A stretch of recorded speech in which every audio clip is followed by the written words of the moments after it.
Okey. Bismillahirrahmanirrahim. Alhamdulillahirabbil alamin. Segala puji bagi Allah, Tuhan sekalian alam. Nahmaduhu, kita memujinya. Wa nasta'inuhu, kita memohon pertolongan daripadanya. Wa na'udzu billahi min syururi anfusina, dan kita berlindung dengan Allah Azza wa Jalla daripada segala kejahatan-kejahatan yang ada pada diri kita. Wa na'udzu billahi min sayyiati a'malina, dan kita berlindung dengan Allah Azza wa Jal daripada segala kejahatan-kejahatan perbuatan kita. Asyhadu an la ilaha illallah wahdahu la syarikalah. Aku bersaksi tiada Tuhan melainkan Allah dan tiada sekutu baginya. Wa asyhadu anna Muhammadan abduhu wa rasuluh, dan aku bersaksi bahawasanya Muhammad merupakan hamba-Nya dan rasulnya. Alhamdulillah, kita bersyukur kepada Allah Subhanahu wa taala kerana Allah Subhanahu wa taala memberikan kita kesempatan lagi pada hari ini untuk bersama-sama kita menyemai rasa cinta kita kepada Tuhan dengan mendengarkan kalamullah Azza wa Jal. Kata Allah Subhanahu wa taala di dalam Al-Quran yang telah kita dengar sebelum ini, innamal mu'minuna alladhina idza dzukirallah wajilat qulubuhum.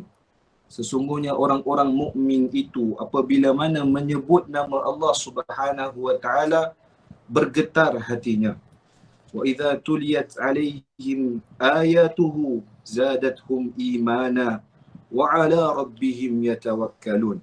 Dan apabila mana dibacakan ayat-ayat Allah Subhanahu wa taala ke atasnya, maka bertambah keimanannya kepada Allah Azza wa Jalla dan bertambah hatinya untuk sentiasa menyerah diri kepada Allah Subhanahu wa taala. Hadirin hadirat yang dirahmati oleh Allah Subhanahu wa taala sekalian, jadi insya-Allah pada hari ini kita akan melihat di dalam tadabbur bagi suratul Alaq, surah ke-96 di dalam Al-Quran yang diturunkan di Makkah Al-Mukarramah, iaitu surah Makkiyah sebelum Nabi SAW berhijrah ke kota Madinah Al-Munawwarah yang mempunyai 19 ayat. Jadi Ustaz Aiman ada ya?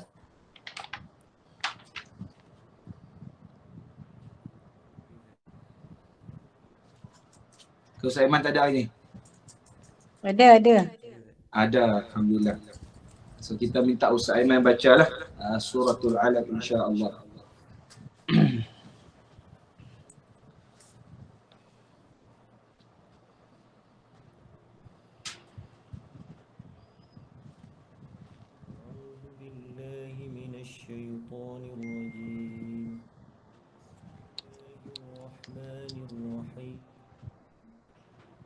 Kurang jelas lah Ustaz Aiman. Tak dengar lah. Memang tak dengar. Tak dengar. Dengar suara Ustaz Aiman.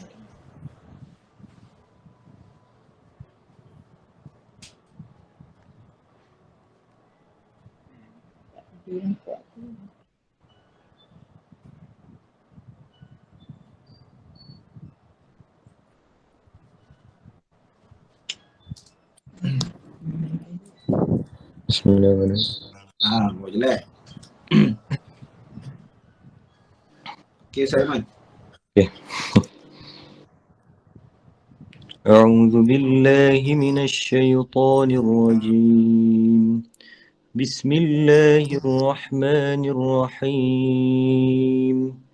اقرأ باسم ربك الذي خلق. خلق الإنسان من علق. اقرأ وربك الأكرم. الذي علم بالقلم. علم الإنسان ما لم يعلم. كلا إن الإنسان ليطغى أن رآه استغنى.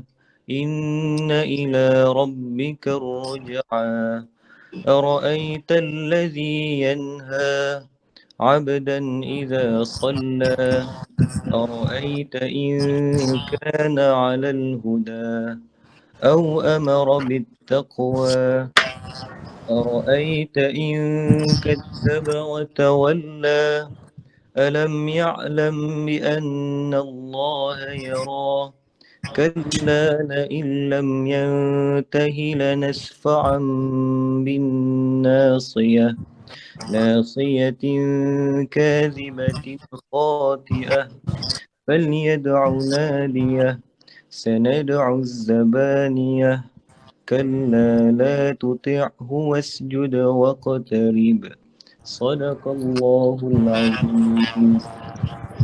Sadaqallahul Azim. Terima kasih diucapkan kepada Ustaz Aiman Al-Hafiz. Alhamdulillah, telah kita dengarkan bacaan suratul Alaq. Dan kalau kita melihat kepada nama surah ini, iaitu suratul Alaq, sebagian para ulama memberikan namanya dengan surah Iqra. Tetapi yang masyhurnya dan termaktubnya di dalam Quran kita dengan nama suratul Alaq. Al-Alaq yang memberi makna segumpal darah. Dan kita boleh lihat bahawasanya penamaan surah ini berdasarkan ataupun merujuk di ayat yang kedua, khalaqal insana min alaq. Sesungguhnya Allah Subhanahu wa taala telah menciptakan manusia daripada segumpal darah. Apa kaitan segumpal darah dengan Iqra, bacalah?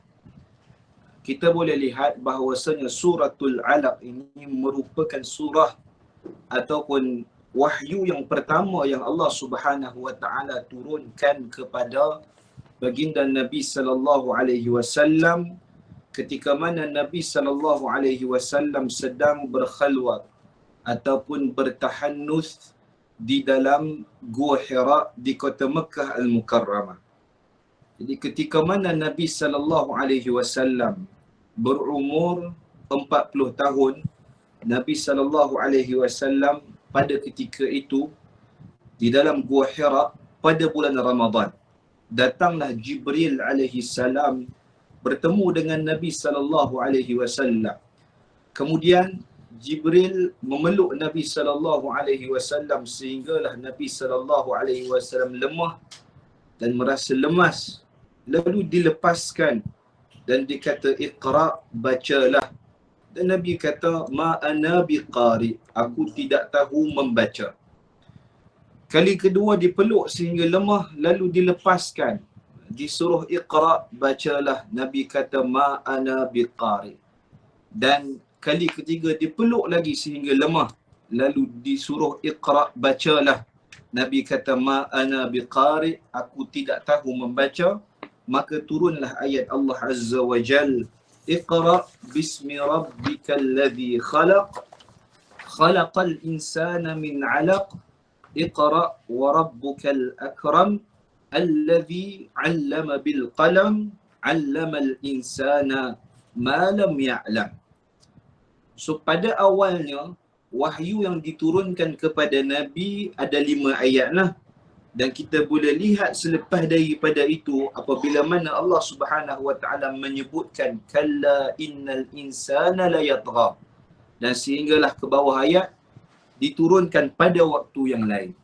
Okey, mana kata ketika mana Nabi berada di dalam Gua Hira, bukan satu surah ni turun terus semua.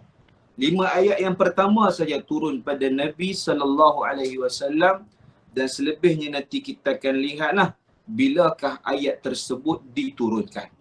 Hadirin hadirat yang dirahmati oleh Allah Subhanahu wa taala sekalian. Persoalan yang ingin kita timbulkan sekarang, kenapa nama dia Al-Alaq? Manusia diciptakan daripada segumpal darah. Kita fahami bahawasanya itulah mula-mula sekali Allah Subhanahu wa taala turunkan wahyu, turunkan Al-Quran pada Nabi. Maka dikiaskan bahawasanya wahyu tersebut akan semakin berkembang, semakin banyak sehinggalah sempurna sama seperti mana penciptaan manusia yang pada asalnya tidak berada di dalam rahim seorang ibu. Kemudian Allah Ta'ala wujudkan bayi tersebut di dalam rahim seorang ibu tersebut dengan segumpal darah, maka berkembang seterusnya sehinggalah menjadi manusia yang sempurna selama 9 bulan. Dan begitulah Al-Quran.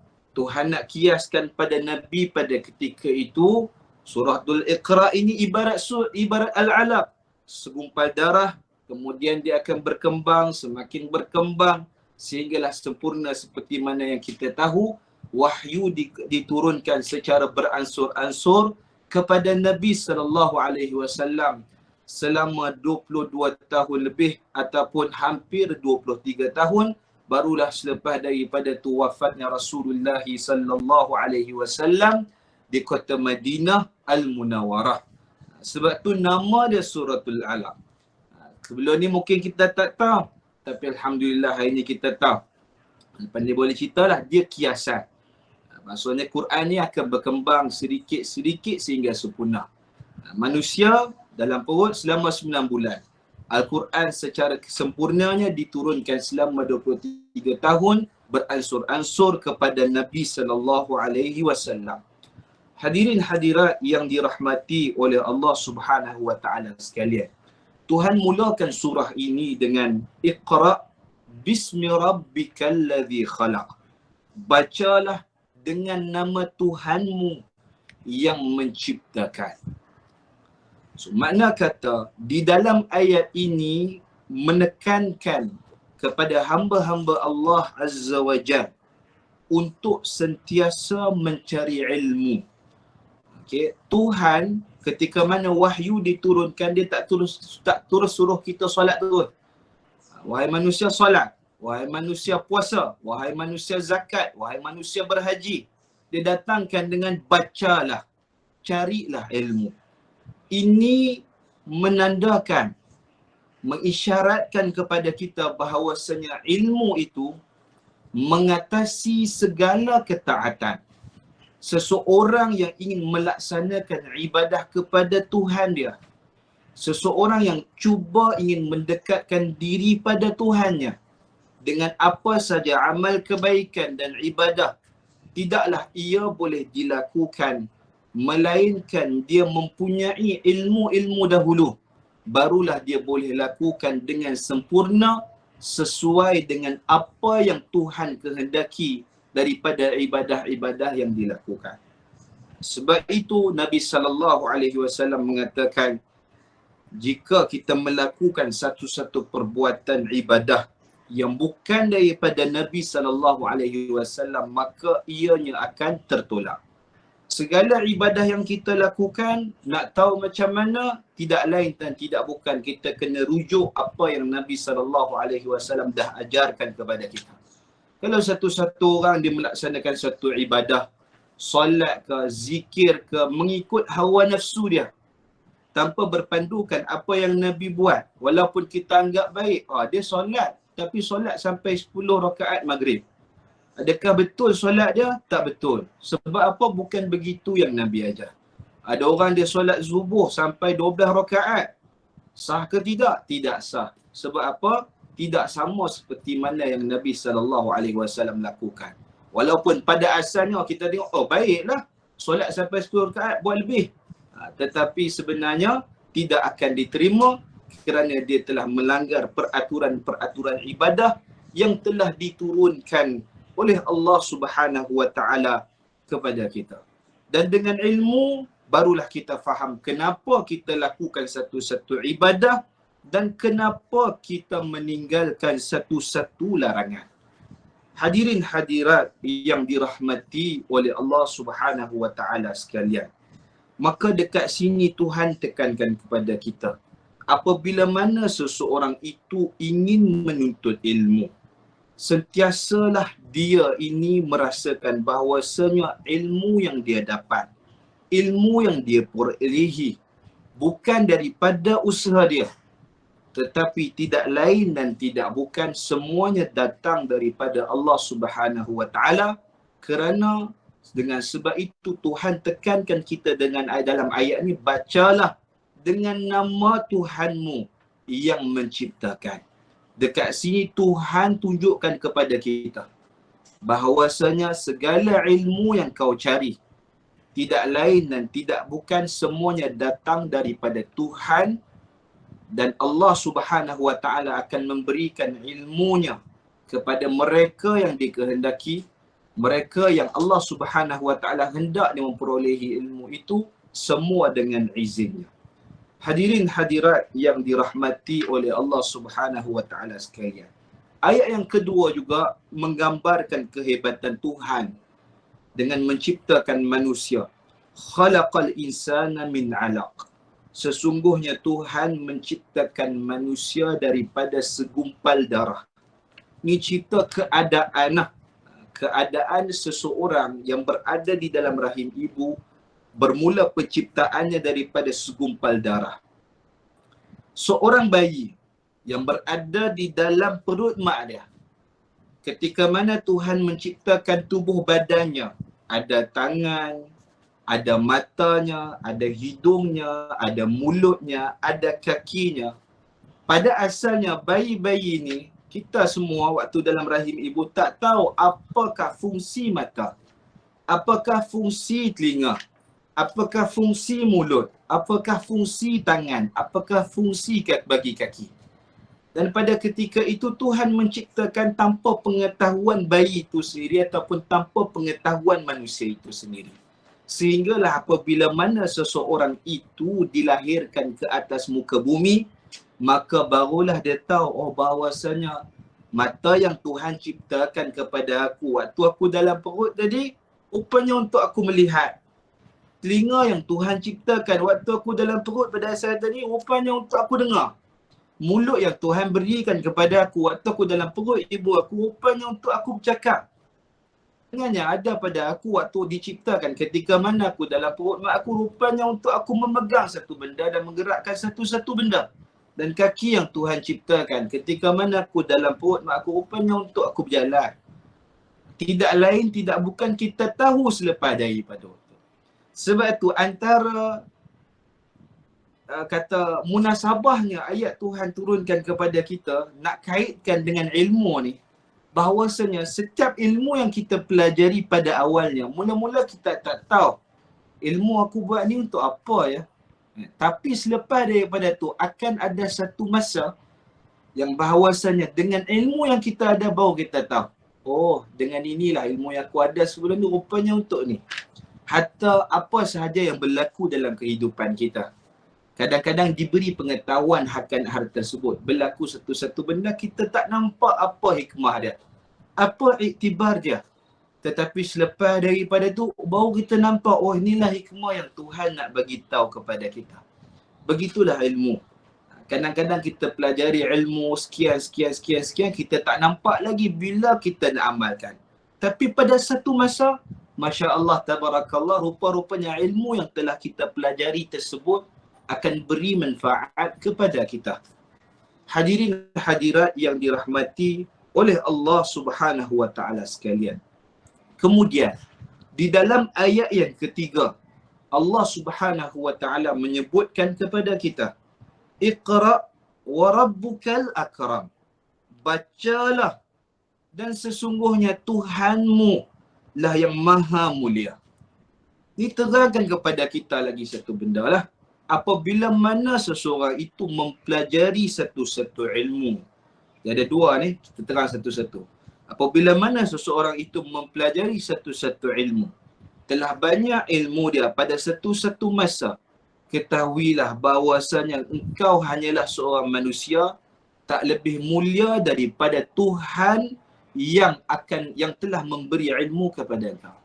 Sebahagian manusia, bila dia rasa dia banyak ilmu dan sebagainya, dia rasa dia lebih mulia daripada orang lain sehingga dia rasa dia lebih hebat daripada Tuhan dia. Maka di setiap ilmu yang kita pelajari, sepatutnya akan menundukkan kita, akan menyebabkan kita lebih merendah diri kepada Tuhan kita. Sebab itu Tuhan tekankan di dalam ayat yang ketiga ini, bacalah Dan ketahuilah bahawasanya Tuhanmu itu yang sangat mulia.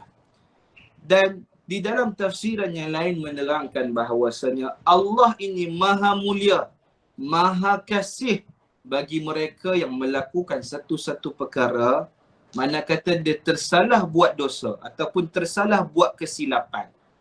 Dengan sebab kejahilan dia mungkin tak tahu benda tu haram, benda tu tak boleh, dilarang dalam Islam. Tapi dia telah melakukan hal tersebut. Kerana kekurangan dan kejahilan dia, maka Allah Subhanahu Wa Taala terangkat kat sini bahawasanya dialah Tuhan yang maha mulia, yang maha kasih, yang maha belas kasih kepada hamba-hambanya yang jahil di dalam satu-satu perkara. Sebab tu kita punya buku catatan ini tidak akan dicatat oleh Tuhan kalaulah seseorang itu dia lupa ataupun dia jahil akan hal tersebut. Sama jugalah antara konsep dan kaedah kalau kita berada dalam ihram. Kalaulah kita nanti mai lagi umrah lagi sekali ke insya-Allah. Lepas tu kita datang buat haji dan sebagainya, melakukan pantang larang ihram. Kita ada terlanggar pantang larang ihram. Contohlah bagi perempuan bila buka tudung tiba-tiba ada pula rambut-rambut dan sebagainya yang gugur. Adakah dikenakan dam baginya? Tidak.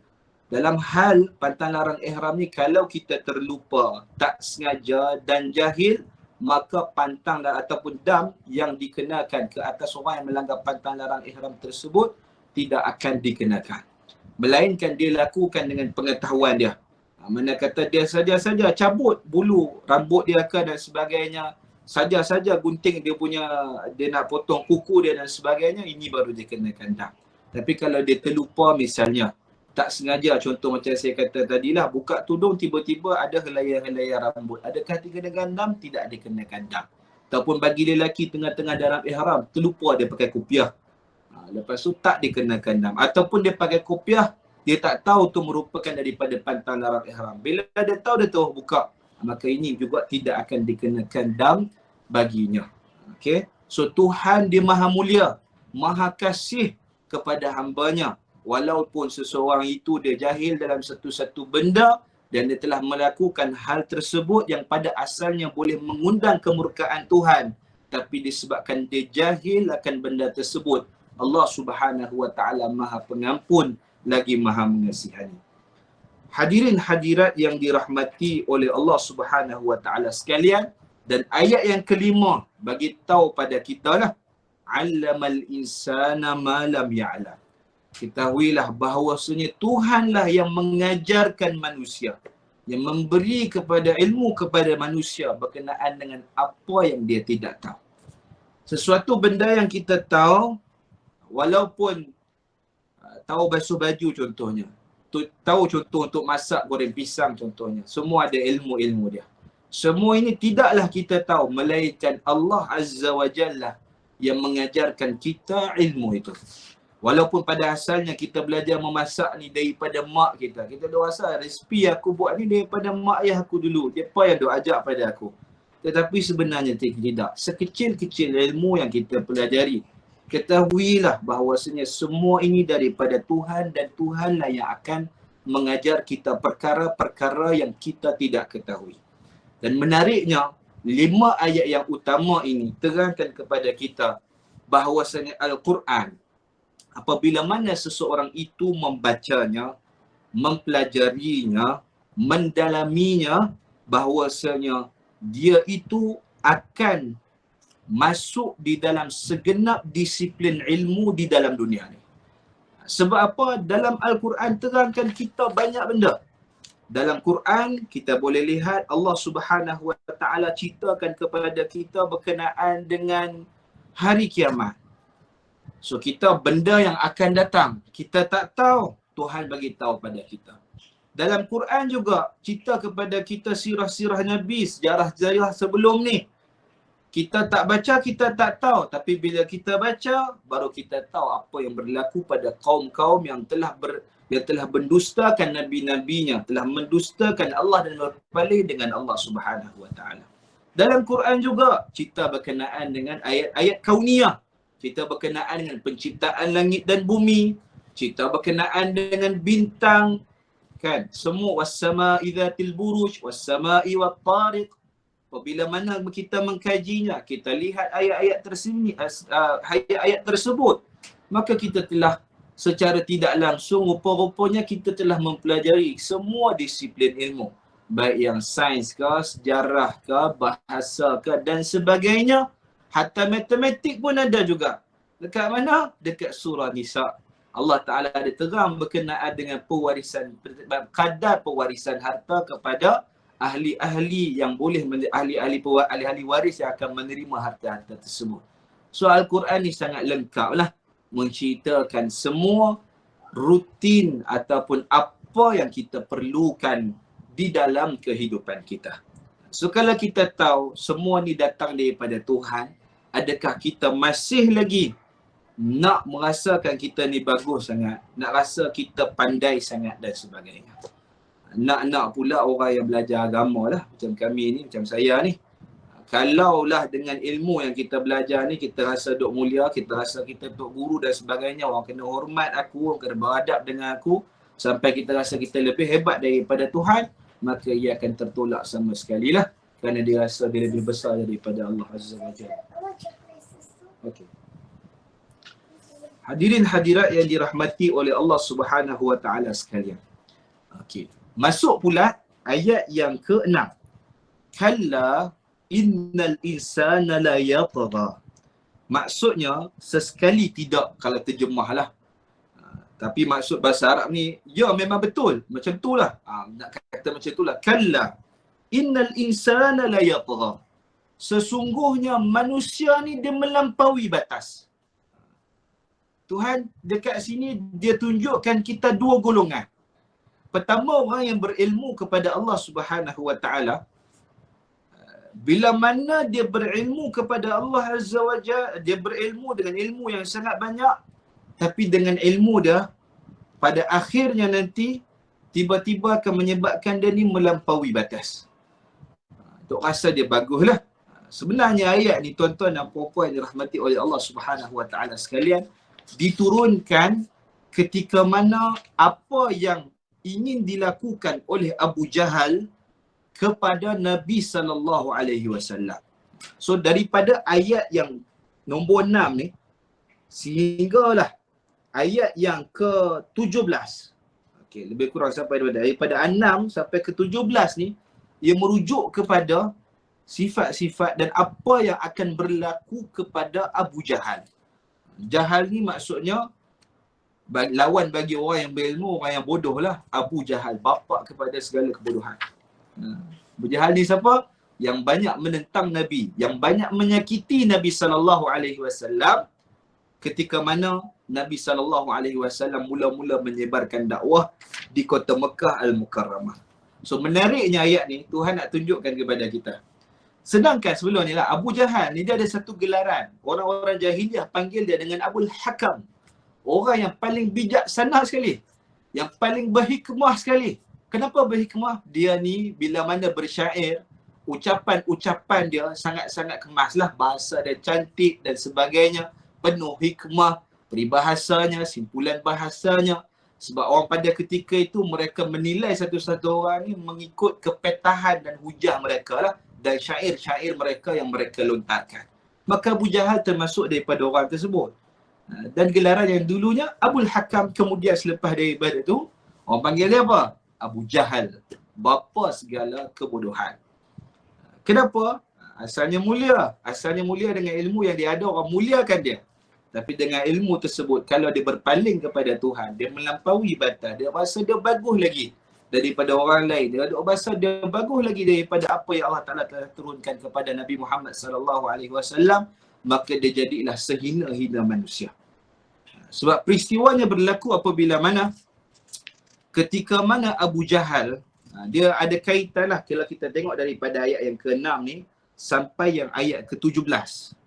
Kita akan tengok nanti, kalla innal insana la yatgha ar-ra'ahu istaghna inna ila rabbika ruj'a ara'aita alladhi yanha 'abdan idza shalla.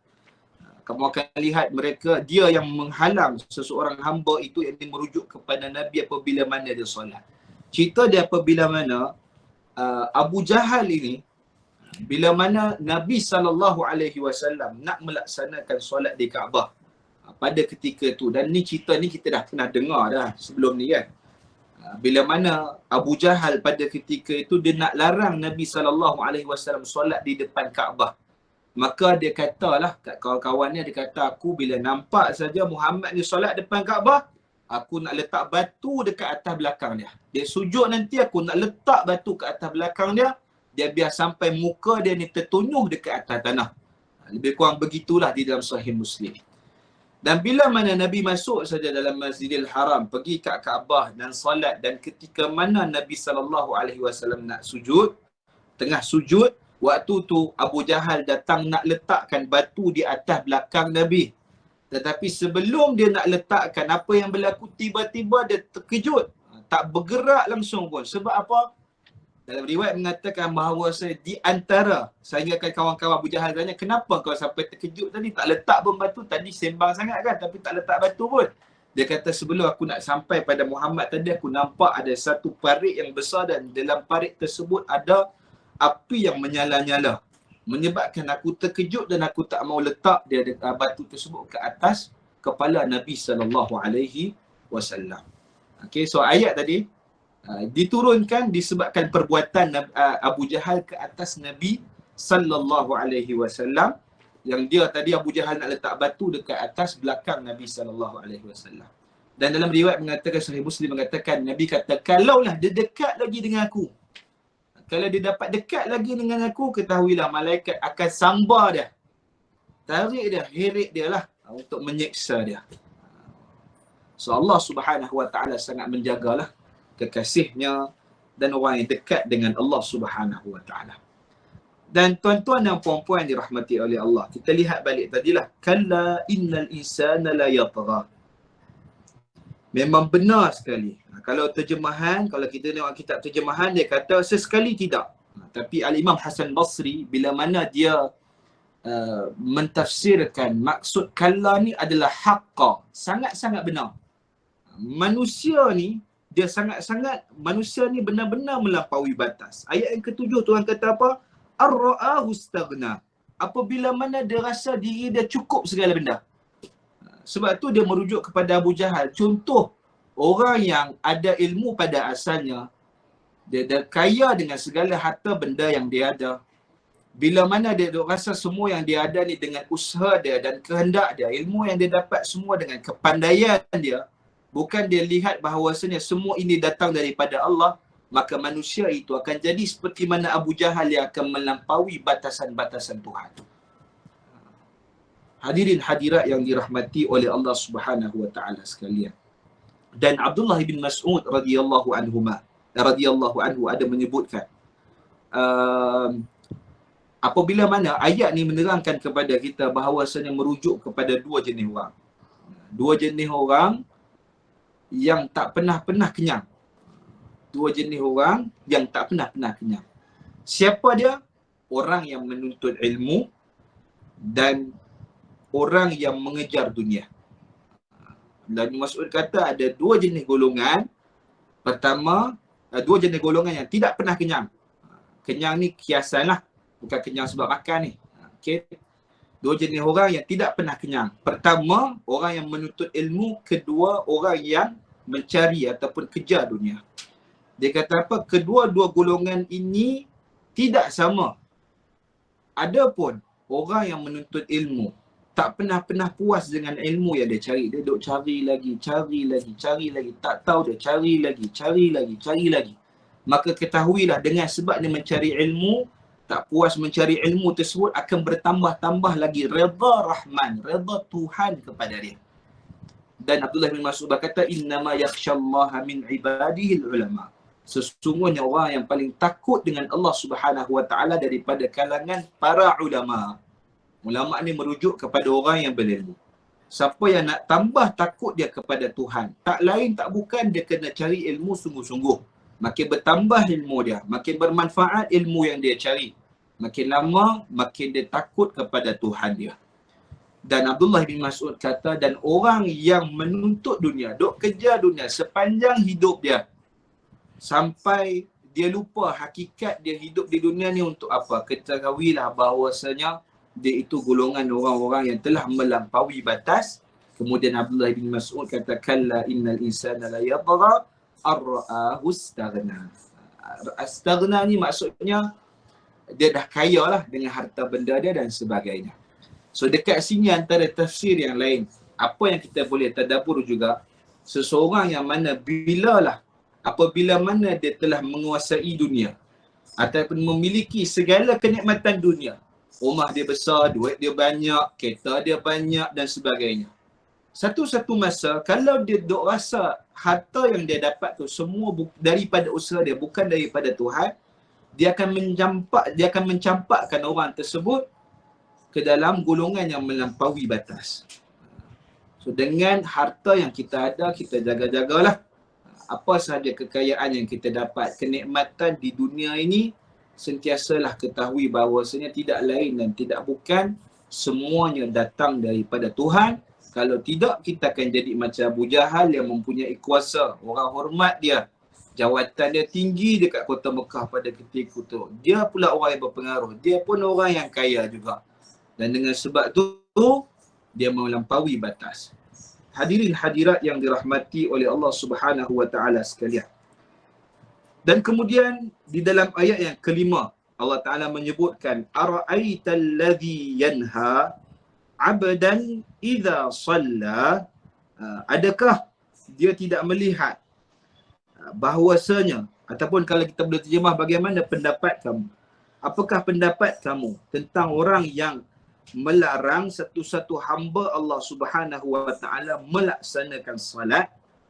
Ara'aita in kana 'alal huda. Apakah pendapat kamu kalaulah orang yang tersolat tersebut bahawasanya dia berada di atas kebenaran, au amara bittaqwa, dan telah diarahkan ke atasnya untuk bertakwa kepada Allah Subhanahu wa taala.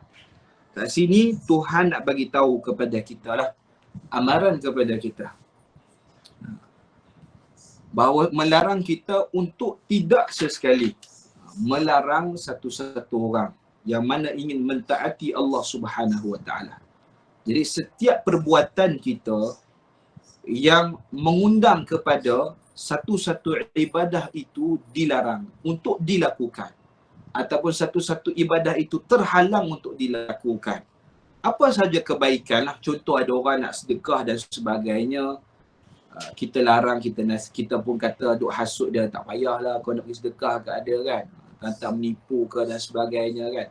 Wallahualam lah, kadang-kadang kita nak sedekah pun kita takut juga dia ni betul ke tidak kan. Tapi kalau siapa nak sedekah, tak payah nak kata apa, orang tu tipu ke tidak tipu ke, suka hati. Tapi kita jangan jadi penghasut lah yang menghalang satu-satu orang itu untuk melaksanakan kebaikan. Kerana Tuhan akan catat amalan kita ataupun nilai perbuatan kita daripada apa yang kita lakukan, bukan kepada siapa yang kita lakukan. Macam tadilah, kalau kita nak sedekah ke orang kan, kita sedekah, lepas tu kita tak payahlah kau sedekah kat dia, dia bukan betul pun kan, tantam curi apa ni ke, menipu ke dan sebagainya. Itu tak payahlah. Dia nak sedekah, dia sedekah dan sebagainya. Tak mau sedekah, tak payah kata apalah, sama ada orang tu salah ke, jahat ke dan sebagainya.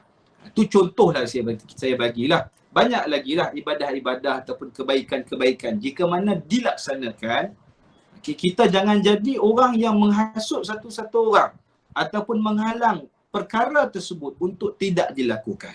Kalau tidak, tak lain dan tak bukan kita sama saja seperti Abu Jahal yang menghalang Nabi SAW untuk melaksanakan ibadah kepada Allah Subhanahu wa taala, yang pada akhirnya kita akan lihat nanti apa yang akan berlaku kepada Abu Jahal dan kepada orang yang sentiasa menghalang kebaikan-kebaikan untuk dilakukan. Hadirin hadirat yang dirahmati oleh Allah. Kemudian Tuhan terangkan kepada kita, ara'aita in kadzdzaba wa tawalla alam ya'lam bi anna Allah yarah.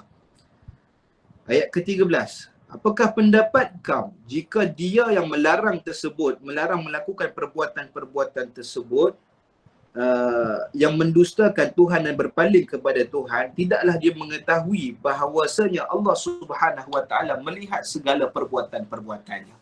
Kat sini Tuhan terangkan kepada kita lah, apabila mana seseorang itu melakukan kejahatan ataupun melarang seseorang melakukan kebaikan, bahawasanya manusia itu kadang-kadang pada ketika itu imannya tak sempurna. Kenapa? Kerana dia duk rasa apa yang dia buat, kemaksiatan yang dilakukan, segala kejahatan yang dilakukan untuk melarang satu-satu kebaikan, dia tak rasa yang bahawasanya semua perbuatan-perbuatan dia tersebut akan dihitung oleh Allah Subhanahu Wa Taala. Bahkan dalam ayat ni Tuhan terangkan kepada kita, alam ya'lam annallaha yara. Tidakkah kamu tahu bahawasanya Allah Subhanahu Wa Taala melihat segala perbuatan kamu. Jadi mereka yang ingin pastikan dirinya itu tidak melakukan kejahatan-kejahatan dan sentiasa di dalam kebaikan.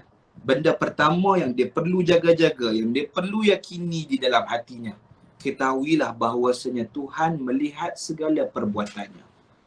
Kalau mereka yang culas, mereka yang lalai, bahawasanya Tuhan melihat sesuatu perkara itu walaupun dia berada dalam keadaan dia bersembunyi, tak ada siapa tengok dia.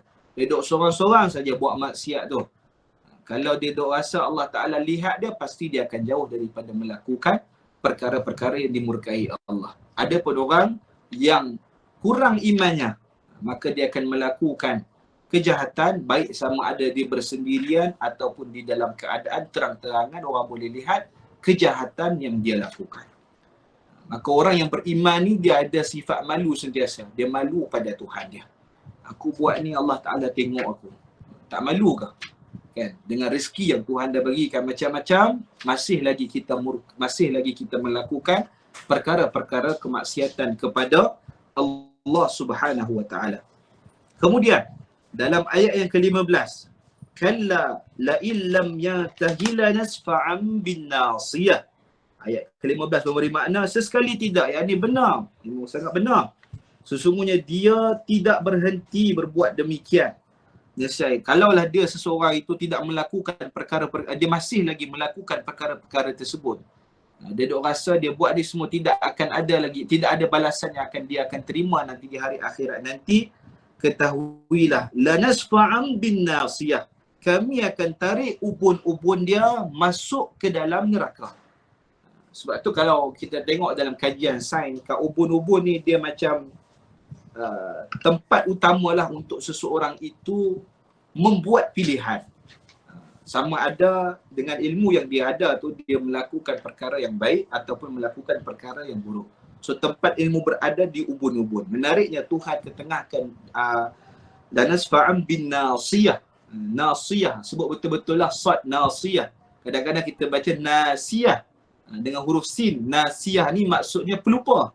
Tapi nasiyah ni merujuk kepada ubun-ubun. So dekat sini Tuhan gambarkan kepada kita sifat Abu Jahal tadi. Dahlah dia ni bapa segala kebodohan. Sebab apa dia dihina? Kerana dia tak guna otak dia. Dia tak guna ilmu dia untuk menyembah Allah Azza wa Jal. Dan dengan ilmu yang dia rasa bagus sangat tu, dia duk halang pula orang-orang melakukan kebaikan. Menghalang pula orang-orang untuk bergerak ke jalan Allah Subhanahu Wa Taala. Maka dengan itu, dengan otak yang tadi dia tak guna tadi, Tuhan Allah Azza wa Jal gambarkan nasib dia ataupun seksa dia. Siapa yang tak guna akal dia, tak guna otak yang Tuhan telah kurniakan kepada manusia dengan sebaik-baiknya, maka apa yang berlaku, Allah Subhanahu Wa Taala akan tarik ubun-ubun dia masuk dihirit ke dalam neraka Allah Azza wa Jal. Sebab tu dengan akal yang kita ada, kita dimuliakan oleh Allah Subhanahu Wa Taala berbanding makhluk-makhluk yang lain. Kan Allah Taala kata, ni menariknya kita tengok nantilah dekat dalam surah At-Tin yang atas tu, laqad khalaqnal insana fi ahsani taqwim. Sesungguhnya kami menciptakan manusia yang terbaik sekali di alam ini. Di sebaik-baik penciptaan. Berbanding malaikat, berbanding iblis, berbanding jin. Kenapa? Manusia diberikan akal untuk dia berfikir, dan dengan itulah dia menjadi khalifah di atas muka bumi ini yang akan mentadbir muka bumi ini. Manusialah mereka yang pandai sekali untuk mengeluarkan hasil-hasil bumi untuk dimanfaatkan di atas muka bumi ini. Kalau Allah Ta'ala beri pada jin, mungkin mereka tak ada akal yang sempurna seperti mana manusia, mungkin dia akan buat huru hara dekat atas muka bumi ini. Tapi manusia dengan akal yang dia ada, dimanfaatkan dengan sebaiknya, maka sebab itu Tuhan angkat dia menjadi khalifah dan mentadbir bumi. So mulanya akal. So kalau dengan akal yang kita ni kita tak gunakan dengan sebaiknya, dengan ilmu yang kita cari untuk kita menjadikan kita hamba yang terbaik, maka kita akan jadi sama seperti Abu Jahal yang asalnya orang puji dia ni bagus, pandai dan sebagainya, tapi dia bodoh. Dia tak boleh nak bezakan di antara hak dan yang batil, dan berada dalam keadaan kebatilan. Larang pula orang yang melakukan perkara-perkara kebenaran, iaitu melarang Nabi SAW. Jadi siapa yang buat macam tu, ketahuilah azab dia macam mana nanti ke akhirat nanti. Sama seperti Abu Jahal, Tuhan tarik rambut dia, tarik ubun-ubun dia, dihirit masuk ke dalam neraka. Kiasan kepada orang yang tak guna otak, tak guna akal di dalam kehidupan dia untuk bezakan mana yang hak, mana yang batil, mana yang haram, mana yang halal, mana yang Allah Ta'ala suruh, mana yang Allah Ta'ala larang untuk kita jauhi. Hadirin hadirat yang dirahmati oleh Allah Subhanahu wa Ta'ala sekalian, sebab tu dalam ayat 16 tadi bagi tahu kita lah, nasiyatin kadhibatin khati'ah, iaitu ubun-ubun orang yang mendustakan Allah Azza wa Jal dan derhaka kepada Allah Subhanahu wa Ta'ala. Maksud mendustakan ni cukup dengan kita dapat tahu dah adanya azab hari akhirat dan sebagainya, tapi kita boleh lalai lah dengan perkara-perkara tersebut lah. Lalai macam mana? Kita buat maksiat lah. Siapa yang lebih kurang macam orang yang berdusta lah. Siapa yang betul-betul yakin, yang membenarkan adanya hari akhirat dan azab Allah Subhanahu wa Ta'ala, pasti dia akan jauh melakukan perkara yang dimurkai oleh Allah Subhanahu wa Ta'ala. Dan bila dia dihumban di dalam neraka, Allah Ta'ala terangkan lagi kat sini, فَلْيَدْعُ نَادِيَهُ, maka di dalam neraka tersebut dia akan panggil kawan-kawan dia untuk selamatkan dia. Dekat sini Tuhan terangkan kepada kita sifat ahli neraka ni, bila mana dia dimasukkan dalam neraka Allah Subhanahu wa Ta'ala, maka pada ketika itu dia akan cari siapa saja yang boleh tolong dia dekat dalam neraka. Yang dulu dia banyak kawan, yang dulu dia banyak sahabat-sahabat, duk lepak bersama, duk bersembang bersama, duk berjalan bersama-sama, tapi bila dia dimasukkan di dalam neraka, tak ada siapa yang akan boleh tolong. Dan ini kita boleh lihatlah di dalam surah Dukhan, yauma la yughni maulan 'an maula syai'an wa la hum yunsarun. Di hari yang mana tidak ada siapa pun yang boleh tolong, yang minta tolong kepada sesiapa pun.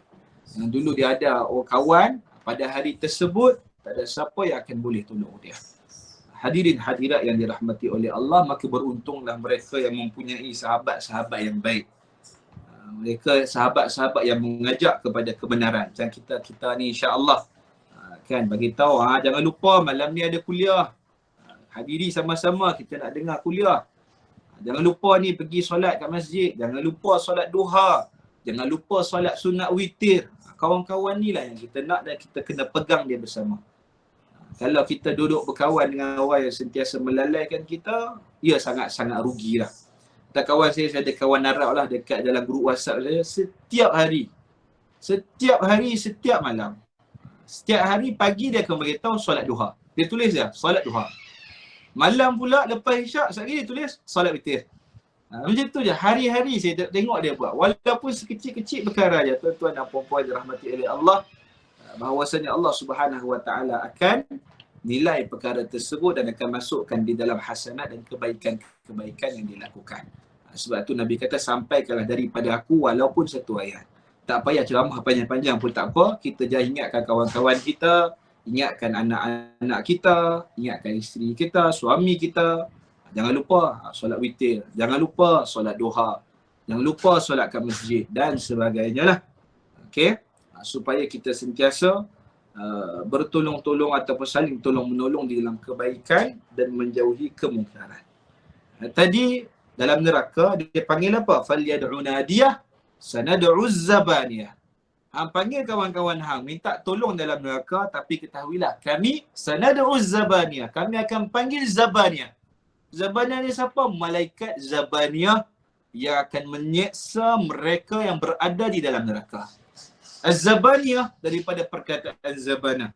Zabana ni merujuk kepada apa? Merujuk kepada seseorang yang berperang, tentera di dalam peperangan, dan tentera tersebut sangat menggerunkan dan sentiasa membunuh. Ni zabaniyah. Sebab tu Tuhan datangkan dengan nama perkataan ni. Nak bagi tahu siapa-siapa yang masuk dalam neraka nanti tak akan ada siapa yang boleh tolong dia. Bahkan Zabaniah akan datangkan seksa dia teruk-teruk di dalam neraka tersebut. Puncanya daripada mana ayat ni? Puncanya daripada mereka yang menidakkan segala apa yang Allah Ta'ala telah sampaikan kepadanya. Kadang ada orang yang ada ilmu, dia dah ada ilmu yang dia dapat, dia dah dengar dah. Ada hari akhirat, azab Allah sekian. Tuhan laknat sekian. Dia ada ilmu berkenaan dengan benda tu dalam otak dia. Tapi dia duk langgar juga perintah Tuhan. Maka jadilah seperti mana Abu Jahal, Tuhan renggut dia punya rambut dia, ubun-ubun dia diheret masuk ke dalam neraka Allah Subhanahu Wa Taala. Dan menariknya ayat ni ataupun surah ni kita boleh lihat di akhir sekali Tuhan tutup ayat ni, tutup surah ni dengan apa? Kalla la tuti'hu wasjud waqtarib. Maksudnya apa? Janganlah kamu patuh kepadanya. Jangan sesekali patuh kepada perkara-perkara yang mungkar, kepada syaitan, kepada iblis dan sebagainya. Wasjud waqtarib. Dan sujudlah kepada Allah Subhanahu Wa Taala dan dekatkanlah dirimu kepada Tuhan. Ayat yang pertama Tuhan kata iqra, bacalah, cari ilmu. Ayat yang terakhir Tuhan tutup dengan apa? Wasjud waqtarib, dan sujudlah dan dekatkanlah diri dengan Tuhan.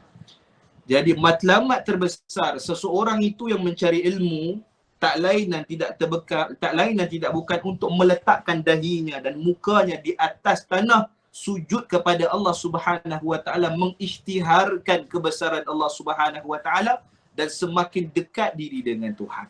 Inilah hakikat ilmu yang terbaik sekali. Segala ilmu yang kita perolehi, segala ilmu yang kita cari tak lain dan tak bukan untuk tambahkan lagi ketaatan kita kepada Tuhan. Kalau dah dengan ilmu yang kita dapati itu tersebut menjauhkan kita kepada Tuhan, na'udzubillah, jadilah kita kepada orang yang mana Allah Ta'ala telah memberi amaran di dalam suratul Alaq. Jadi tuan-tuan dan puan-puan yang dirahmati oleh Allah Subhanahu Wa Ta'ala sekalian, sebelum kita tutup surah ni, saya ulang balik tadilah. Kata-kata Abdullah bin Mas'ud, sesungguhnya ada dua orang yang tidak pernah kenyang. Pertama, seorang yang menuntut ilmu. Kedua, mereka yang mengejar dunia. Mereka yang menuntut ilmu, tak puas-puas menuntut ilmu Allah Azza wa Jal, maka Tuhan akan menambahkan rahmat dan redha daripadanya. Dan mereka yang menuntut dunia, duk cari dunia, tak puas-puas lagi dengan harta yang dia ada. Walaupun sebenarnya dah cukup dah, tapi dia tak puas lagi, dia nak lagi. Ketahuilah bahawasanya mereka ini adalah golongan yang melampaui batas. Okay, mudah-mudahan kita menjadi golongan yang sentiasa mencari ilmu di jalan Allah Subhanahu Wa Taala, dan yang paling penting sekali adalah untuk sentiasa mengamalkan ilmu yang kita ada. Ilmu tanpa amal, kita dah beritahu sebelum ni, siapa ada ilmu tapi dia tak beramal dengan ilmu dia, sama seperti mana orang Yahudi. Siapa yang tak ada ilmu, tak nak belajar dan sebagainya, dia beribadah saja tanpa ibadah yang sahih daripada Tuhan. Dia duk beramal dengan hadis-hadis yang tak sahih ke dan sebagainya, maka dia jadi sama seperti macam mana orang-orang Nasrani. Okey, ada soalan ke? Faham ke apa saya cerita ini? Duk sembang takut tak faham pula. Assalamualaikum Ustaz. Waalaikumsalam puan. Alhamdulillah fahamlah, tapi saya ada satu soalan lain yang tak tahu dah sama ada boleh tanya ataupun tidak. Sebab tanya dulu. Tanya dulu ya. Sebab tanya mungkin dulu. kaitan dengan ayat ni. Cuma saya nak tanya Ustaz, apa bezanya zikir dalam hati dengan zikir dengan hati? Zikir dengan hati. Okey. So, zikir dengan hati ataupun zikir yang dengan hati Zikir lah. dalam hati. Sama kan? Dua, beza kan? Zikir Faham. dalam hati dengan zikir dengan hati. Faham. Okey, terima kasih Puan Fuziatul. Puan Fuziatul tanya apa beza zikir dengan hati. Yang ni kita sebut nama Allah, subhanallah dalam hati kita. Subhanallah, kita sebut dalam hati kan. Dengan orang yang berzikir, dia sebut nama subhanallah juga. Tapi dia menghayati subhanallah tersebut. Sangat berbeza lah. Mereka yang lebih menghayati itu yang terbaik, lebih hidup hatinya. Berbanding orang yang menyebut satu-satu nama Allah tapi dia lalai. Berbezalah dari segi penghayatan dan dari segi rasa dia lah. Rasa tersebut dia akan kurang lah. Contoh kalau kita, tak ada masalah, berzikir sepanjang masa itu baik. Makin lama insya-Allah dia akan didik hati kita untuk bersihkan hati kita, istighfar dan sebagainya. Tetapi yang terbaik kalau boleh kita beristighfar ataupun bertasbih, berzikir dan sebagainya, kita hadirkan hati kita juga, kita hayati. Bila kita sebut subhanallah, kita sebut dengan penuh penghayatan maha suci Allah, tak lama kita akan rasa kebesaran Allah tu lebihlah dalam jiwa kita. Kalau kita sekadar sebut kan, sebut tanpa dalam hati, dia penghayatan dia kurang lah. Itu saja bezanya. Dan menyebut tu tak ada masalah. Cuma kalau kita menyebut dengan penuh penghayatan, itu yang dikatakan orang yang mengingati Allah lah dengan baik. Dan sebaik-baik zikir ni kita sebut dengan lidah kita sekali dan hati menghayati. Kalau kita sebut saja dalam hati tu kurang sikit pahalanya. Siapa yang sebut dengan lidah, pahala dia lebih lagi lah. Sama juga macam baca Quran. Kalau kita buka Quran, kita baca dengan hati kita. Yang lebih afdal baca ni kita baca dengan lidah. Kena gerak kita punya lidah kita dan kemudian hati tu menghayati lah. So kalau baca sekali dengan lidah kita baca, mata pun melihat dan hati tu menghayati, lagi bertambah pahala kita berbanding orang yang baca dengan hati sajalah. Macam tu. Beza dari penghayatan sajalah, penghayatan tu. Sebab memang dengan mengingati Tuhan ni nak tenangkan hati. Kalau kita duduk dalam keadaan lalai, duduk sabut subhanallah, subhanallah, subhanallah, tapi kita duduk kalut juga kan. Duduk kalut, duduk subhanallah, subhanallah, subhanallah, tapi hati tak tenang. So tak capai matlamat zikir itu sendiri. Sebab zikir akan menenangkan hati-hati. Nak dapat ketenangan tersebut, tak lain tak bukan kita sebut zikir tersebut dengan penuh penghayatan. Begitu. Terima kasih Ustaz. Sama-sama. Ada lagi ke soalan? InsyaAllah semua jelas ke? Alhamdulillah.